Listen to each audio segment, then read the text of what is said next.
Friends, welcome back in my channel. और आज हम बात करेंगे हमारे नेक्स्ट चित्रकार जिनका नाम है यामिनी राय। काफ़ी ज़्यादा इम्पॉर्टेंट है ये क्वेश्चन, इनसे लगभग आते ही हैं, तो इनके बारे में थोड़ा सा अच्छे से आप लोग लर्न कर लीजिएगा। इनका जो जन्म है वो 11 अप्रैल 1887 को, ठीक है, बेलियाटोट गांव, कहाँ पे हुआ था? बांकुरा जिला, वेस्ट बंगाल में, ठीक है। और इनकी मृत्यु कब हुई थी? 24 अप्रैल 1972 में हुई थी, ठीक। पिता का नाम था राम रंजन राय। और आगे हम पढ़ते हैं, यामिनी राय ने किस पेंटिंग से कला साधना शुरू की थी? तो व्यक्ति चित्र। इनके काफ़ी फेमस चित्र हैं जो कि इनके मतलब व्यक्ति चित्र इन्होंने बनाया था, ठीक है। यानी कि शुरुआत इन्होंने जो है वो व्यक्ति चित्र से ही की थी। यामिनी राय के चित्रों का मूल विषय क्या था? तो बंगाल की लोक कला इनकी मूल विषय था। ये इम्पॉर्टेंट क्वेश्चन है क्योंकि इसमें नॉर्मली पूछ लेता है कि बंगाल की लोक कला से कौन प्रभावित था, तो आपको आंसर होना चाहिए कि यामिनी राय, ठीक। यामिनी राय किससे प्रभावित थे? तो वो वान गॉग तथा माने से प्रभावित थे। यामिनी राय को किसने राष्ट्रवादी कलाकार की संज्ञा दी थी? तो किसने दी थी? महात्मा गांधी ने, ठीक है। महात्मा गांधी ने इनको भारत का राष्ट्रवादी कलाकार कहा, ठीक। शिल्पी चक्र की स्थापना किसने की थी? तो 25 मार्च 1947 को दिल्ली में यामिनी राय ने की थी। किसकी? शिल्पी चक्र की, ठीक है। शिल्पी चक्र एक क्या बोलते हैं, कला का पूरा वो था,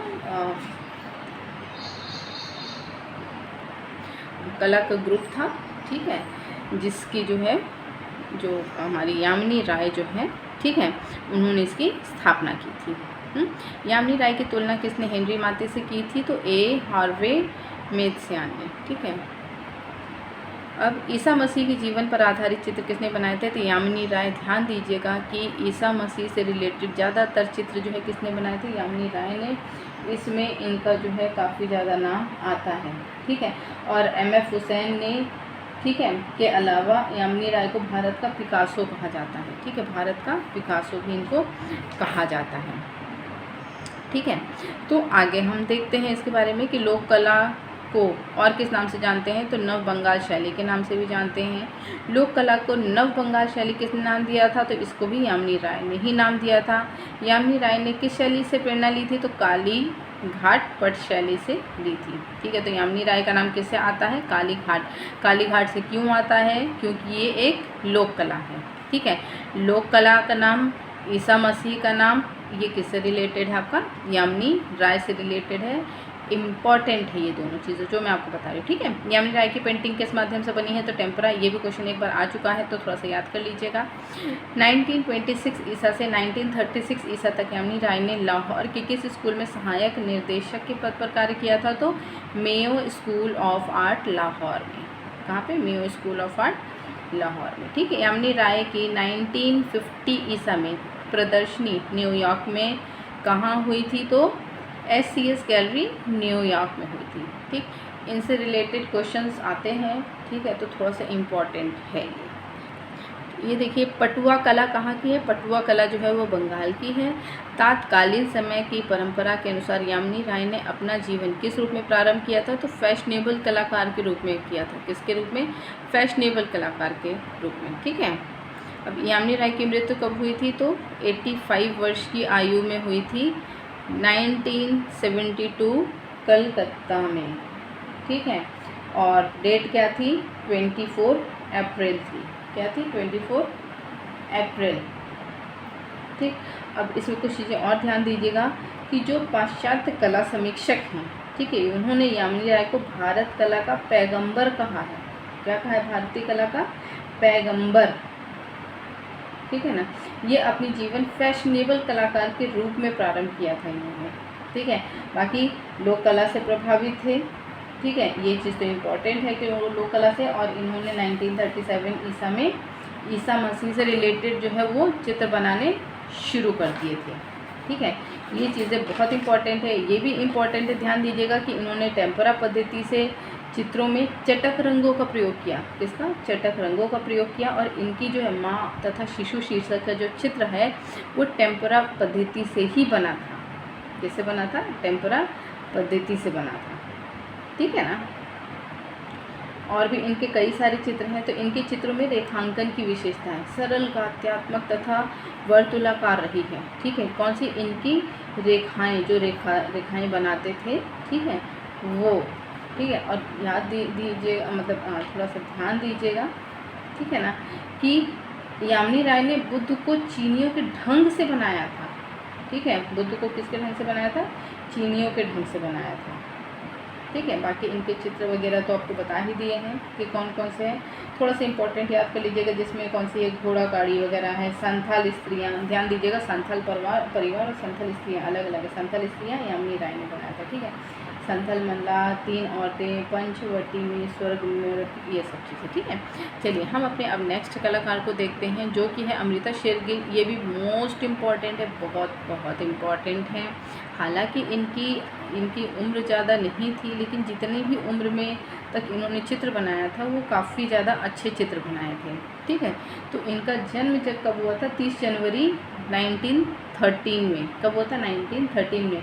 कहाँ हुआ? हंगरी के बुडापेस्ट में। इनका क्वेश्चन जो है पूछा जाता है कि इनका जन्म कहाँ हुआ, तो हंगरी में हुआ। बहुत इंपॉर्टेंट है, ध्यान दीजिएगा। ठीक है, कौन? अमृता। तो आप इसको इस तरह से रिलेट कर सकते हैं कि जो अमृत होता है, अमृत के लिए हर कोई हंगरी होता है। हंगरी मतलब भूखा, हर कोई भूखा होता है कि हमें भाई अमृत पीने के लिए मिल जाए। तो आप इसको इस तरह से रिलेट करके थोड़ा सा याद कर लीजिएगा। ठीक है, तो जो अमृता थी वो हंगरी में जन्म हुआ था। कहाँ? बुडापेस्ट में। ठीक है, अमृत कब हुई थी? 5 दिसंबर 1941 में, लाहौर में। इनकी टोटल उम्र कितनी थी? तो 28 वर्ष। कितनी? 28 वर्ष। ठीक है, आप में से ज़्यादातर क्या कुछ लोगों की उम्र तो 28 हो गई। अब सोचिए कि इन्होंने 28 साल में क्या क्या किया और आपने क्या क्या किया। ठीक, इनके पिता का नाम था उमराव सिंह शेरगिल, माता का नाम था मारिया। ठीक है, और देखिए प्रथम भारतीय महिला चित्रकार। ठीक है, किस चीज़ की उपाधि दी जाती है इनको? कि प्रथम भारतीय महिला चित्रकार कौन थी? अमृता शेरगिल। ठीक, अब ध्यान दीजिएगा, जो यामिनी राय है ना वो आदमी थे। ठीक है, लड़का थे, लड़की नहीं थी। पहली भारतीय महिला जो है वो अमृता शेरगिल थी। अमृता शेरगिल का जीवन काल कितने वर्षों का था? 28 वर्षों का था। अमृता शेरगिल की मृत्यु कब हुई थी?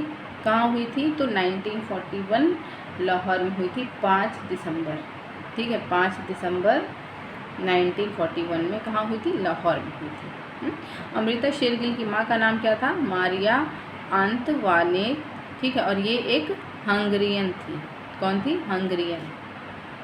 ठीक, अमृता शेरगिल के पिता का नाम क्या था? तो उमराव सिंह शेरगिल था, और वो भारतीय थे। ध्यान दीजिएगा, पिता भारतीय थे और माँ क्या थी? हंगरियन थी। अमृता शेरगिल विवान सुंदरम की कौन थी? तो मौसी थी। कौन थी? मौसी। अमृता शेरगिल की बहन का नाम क्या था? इंदिरा। ठीक है, क्या नाम था? इंदिरा। मतलब इनकी बहन का नाम इंदिरा था। ठीक है, और इनका विवाह जो है, ठीक है, वो इनके ममेरे भाई डॉक्टर एगन, जो कि गोरखपुर में रहते हैं, उनसे हुआ था। ठीक है ना। अब अमृता शेरगिल भारत कब लौटी? तो 1934 ईसा में। कब लौटी थी? 1934। अब ध्यान दीजिएगा कि इसमें क्या लिखा है कि कब लौटी, यानी कि इसके पहले भी आई थी। तो 1921 में भारत आई थी वो। ठीक है, 1921 से 1929 तक वो भारत में रही थी। ठीक है, उसके बाद वो 1934 में पुनः भारत आए। ठीक है, उसके बाद तो वो वापस चले गए थे अपने यहाँ पे, लेकिन उसके बाद फिर 1934 में वापस आई। तो ध्यान दीजिएगा, जब वापस की बात आती है कि कब लौटी, तो 1934 में लौटी।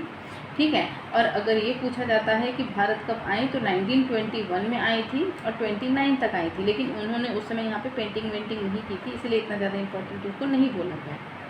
ठीक है ना। अब देखिए, ये इनकी पेंटिंग है। ठीक है, पर्वतीय महिलाएं। देखिए कितनी अच्छी पेंटिंग की है इन्होंने। ठीक, तो ये इनकी पेंटिंग है। किसकी? अमृता शेरगिल की। तो ध्यान दीजिएगा, अमृता शेरगिल भारत में कहाँ रही? तो समर हिल, शिमला। ठीक है, कहाँ रही थी? समर हिल, शिमला में। अमृता शेरगिल किसके चित्रों से प्रभावित थी? तो पाल गोंग की तेहती कला से प्रभावित थी वो। ठीक है, किसने कहा कला का संबंध आत्मा से है? तो अमृता शेरगिल ने ही कहा था कि क्या? कला का संबंध आत्मा से है। ठीक है ना। कलाकार के रूप में अमृता शेरगिल की कार्यभूमि क्या थी? तो भारत थी, क्योंकि भारत में ही आकर के वो कला को प्रारंभ करती हैं और यहीं पर इनकी कला का अंत भी होता है। अमृता शेरगिल के किस चित्र पर पाल गुआंग का प्रभाव पड़ा? तो अछूत, बालिका और बालिका वधू। ठीक, ध्यान दीजिएगा। अमृता शेरगिल की प्रदर्शनी इलाहाबाद में कब लगी? ठीक है, तो इलाहाबाद में लगी थी उनकी 1934 कौन सा साल था? जब वो पुनः भारत आई थी। ठीक है ना।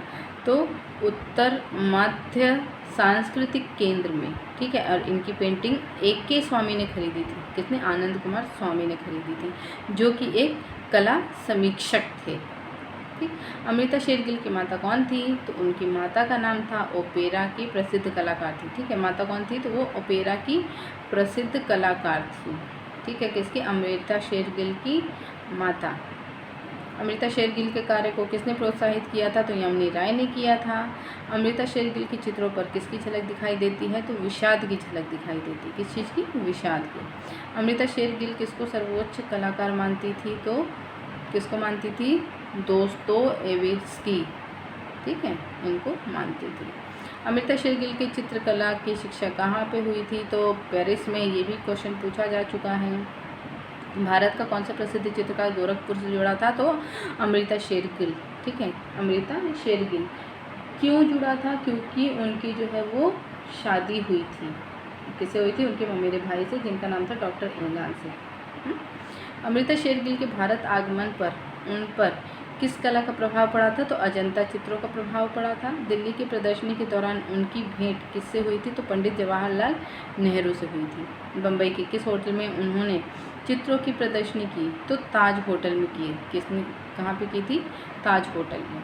अजंता की यात्रा उन्होंने कब की थी? तो 1936 में की थी। अमृता शेरगिल अपने चित्रों के माध्यम से क्या खोजने का प्रयास करती थी? तो भारत की अंतर आत्मा। क्या खोजने की कोशिश करती थी? भारत की अंतर आत्मा। ठीक है ना। और बाकी इनके बारे में इतना ज़्यादा कुछ नहीं। शिमला में समर हिल में इन्होंने अपना स्टूडियो खोला था और अपना जो है चित्रकला इन्होंने प्रारंभ किया था। ठीक है ना। और ये ध्यान दीजिएगा कि अविनाथ टैगोर और नंदलाल बासु से ये काफ़ी ज़्यादा प्रभावित थी। और बाकी तो इतना नहीं है, बाकी सब चीज़ें हमने पढ़ा दिया है आपको इसमें कि क्या चीज़ें हैं क्या नहीं है।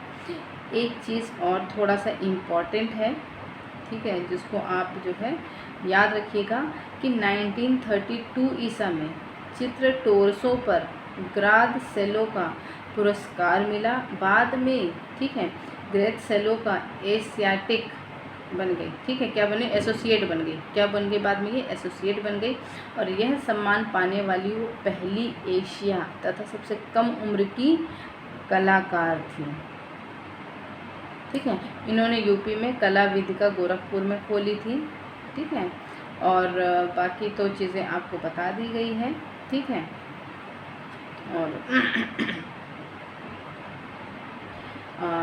और इन्होंने जो है अपनी प्रदर्शनी इलाहाबाद विश्वविद्यालय में लगाई थी। कब लगाई थी? 2 फरवरी को लगाई थी। ठीक है ना। इन्होंने कहा था कि मैं कला को पूजती हूँ, कला का संबंध आत्मा से है। ठीक है, ये इनके वर्ड्स हैं। ठीक है ना। और अमृता शेरगिल का उत्तराधिकारी कलाकार के हलदार को माना जाता है। किसको? के हलदार को माना जाता है।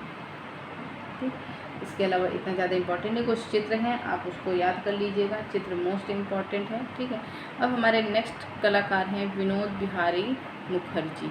ठीक है, कौन है हमारे? विनोद बिहारी मुखर्जी हैं। तो ध्यान दीजिएगा कि जो विनोद बिहारी मुखर्जी हैं, ठीक है, उनका जन्म 7 फरवरी, ठीक है, 7 फरवरी 1904 बेहाला कोलकाता में हुआ। ठीक है ना। और मृत्यु जो है वो 11 नवंबर 1980 में हुई। क्या? 11 नवंबर 1980 में हुई इनकी मृत्यु। ठीक है ना। इनकी पत्नी का नाम है लीला मुखर्जी, जो कि एक मूर्तिकार हैं। बच्चे हैं इनके मृणालिनी मुखर्जी, जो कि मूर्तिकार हैं। और कला गुरु इनके जो है वो नंदलाल बोस हैं।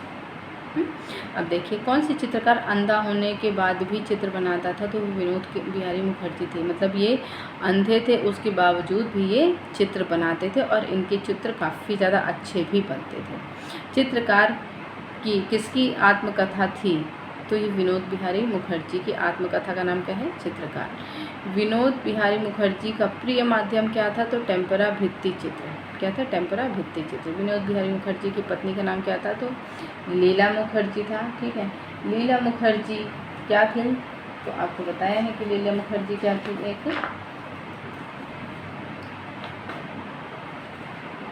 ठीक है, तो लीला मुखर्जी जो है वो एक मूर्तिकार थी। इनकी जो बच्ची थी, लड़की थी मृणालिनी मुखर्जी, वो भी एक मूर्तिकार ही थी। ठीक, अब देखिए लीला मुखर्जी किस रूप में प्रसिद्ध थी, तो मूर्तिकार के रूप में प्रसिद्ध थी। लीला मुखर्जी की मृत्यु कब हुई थी, 2003 में दिल्ली में हुई थी। इनकी पुत्री का नाम था मृणालिनी मुखर्जी। मृणालिनी मुखर्जी किस रूप में प्रसिद्ध थी, तो चित्रकार और मूर्तिकार के रूप में प्रसिद्ध थी। इनर आई फिल्म इम्पॉर्टेंट है, ठीक है। इनर आई फिल्म किससे जीवन से आधारित है, तो विनोद बिहारी मुखर्जी से ही आधारित है। विनोद बिहारी मुखर्जी को भारतीय कला से आधुनिक कला का सेतुबंध, ठीक है, कहा जाता है। ध्यान दीजिएगा, ठीक है, किसे कहा, मतलब किसने कहा है, तो जया अप्पा स्वामी ने ये कहा है। ठीक है, भारतीय कला से आधुनिक कला का सेतुबंध है। ठीक है, सेतुबंध है कौन, विनोद बिहारी मुखर्जी। ठीक है, टी लवर, ठीक है, टी लवर नेपाली दृश्यांकन, ठीक है, किसका है, तो विनोद बिहारी मुखर्जी का है। शांति निकेतन में कला भवन की स्थापना हुई थी 1919 में, कब हुई थी, 1919 में हुई थी। ठीक है, तो अब थोड़ी सी चीज़ें ये ध्यान देने बात है कि देखिए 1925 में विनोद बिहारी मुखर्जी जो है वो शांति निकेतन में अध्यापन कार्य किया उन्होंने। ठीक है, और इनके माध्यम क्या थे, तो जल रंग, तैल रंग, टेम्परा इनके माध्यम थे। इनका जन्म जो है वो कोलकाता में हुआ। ये मसूरी में बस गए थे, लेकिन कहाँ बस गए थे, ये मसूरी में बस गए थे। ठीक, भित्ति चित्र में ये काफ़ी ज़्यादा माहिर थे। ठीक है, टेम्परा पद्धति से भित्ति चित्र करते थे। ठीक है ना, और इनका सर्वोत्तम चित्र जो है वो शांति निकेतन में था। ठीक है ना, सत्यजीत राय ने इनर आई नाम से चित्र बनाई थी, वो इन्हीं के ऊपर रिलेटेड है। ठीक है, कालीघाट के चित्रों से काफ़ी ज़्यादा प्रभावित थे ये, है ना, और बाकी इनके चित्र वगैरह हैं। ठीक है, तो उसकी पूरी की पूरी आपको, तो पूरा मैं आपको कोशिश करी मेरे टेलीग्राम चैनल में जाने के, अभी तो टाइम नहीं मिला, लेकिन मैं आज कोशिश करूँगी कि कुछ और PDF उसमें डाउनलोड कर दूँ ताकि आपके लिए वो सही हो जाए।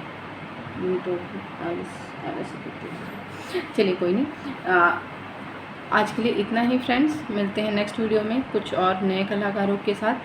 ठीक है, तो हम कुछ और नए कलाकार के बारे में पढ़ेंगे जो कि समसामयिक कलाकार हैं, और उसके बाद फिर हम मैं कोशिश करूँगी, आप मुझे कमेंट में बताइएगा, ठीक है, कि जो हमारे IAS मतलब IAS PCS, क्योंकि देखिए ये जो आप अगर TGT की तैयारी कर रहे हैं, ठीक है, तो ये लोक से ये इसका आयोग बनेगा। लेकिन अगर आप LT की तैयारी कर रहे हैं तो इसकी कौन परीक्षा करवाता है, लोक सेवा आयोग। लोक सेवा आयोग भी नहीं करवाता है, एक्चुअली उसी की ब्रांच है। ठीक है, तो उनका जो है ना पैटर्न, ठीक है, तो उनका पैटर्न कुछ जो है वो लोक सेवा आयोग से मिलता जुलता है, मतलब जैसे PCS वगैरह उससे मिलता जुलता है। ठीक है, तो मैं कोशिश कर रही थी कि जो उनकी किताब आती है नितिन सिंघानिया की, ठीक है, नितिन सिंघानिया की बुक आती है, उसमें भी एक सब्जेक्ट आता है आर्ट एंड कल्चर, जो कि टोटली बेस्ड है आर्ट एंड कल्चर आपके इसी से। ठीक है, तो अगर आप बोलिए तो जैसे ये कंप्लीट हो तो मैं आपको उस चैप्टर, मतलब उस किताब को मैं आपको रिव्यू कर दूँ, उस किताब से मैं आपको पढ़वा दूँ, ताकि हमारे कहीं से कोई भी क्वेश्चन ना छूटे। काफ़ी अच्छी वो बुक है, मैं उसको थोड़ा रीडिंग की हूँ, काफ़ी अच्छी किताब है, काफ़ी इम्पॉर्टेंट है। एक तरह से आपका इसका रिवीजन भी हो जाएगा, साथ में आपके समसामयिक कलाकार तो नहीं है, लेकिन उसके अलावा जो है बाकी चीज़ें उसमें ज़रूरी है, तो आपका रिवीजन भी उसमें से हो जाएगा। और कुछ नए टॉपिक्स भी आपको मिल जाएंगे। तो जैसे ही कंप्लीट होगा आप मुझे कमेंट करिएगा। अगर नितिन सिंघानिया को पढ़ाना है तो मैं इसके बाद फिर नितिन सिंघानिया को पढ़ा दूँगी, क्योंकि कोशिश करते हैं कि हम अभी पढ़ लेते हैं और उसके बाद तो हमें सिर्फ रिवीजन करना है, ठीक है। तो रिवीजन में हम सिर्फ क्वेश्चंस ही लगाएंगे। तो अभी जितना हो सकता है हमें जहाँ से मटेरियल्स मिल रहा है मैं वहाँ से आपको पढ़ा देती हूँ। अगर आप चाहेंगे तो नितिन सिंघानिया को पढ़ाऊँगी, अगर आप नहीं चाहेंगे तो आप मुझे कमेंट करिएगा कि नो मैम, जितना है उसी में हमें आप रिवाइज़ करवाइए, उसी के क्वेश्चन आप दीजिए, तो फिर मैं वही कराऊँगी। ठीक, मिलते हैं नेक्स्ट वीडियो में।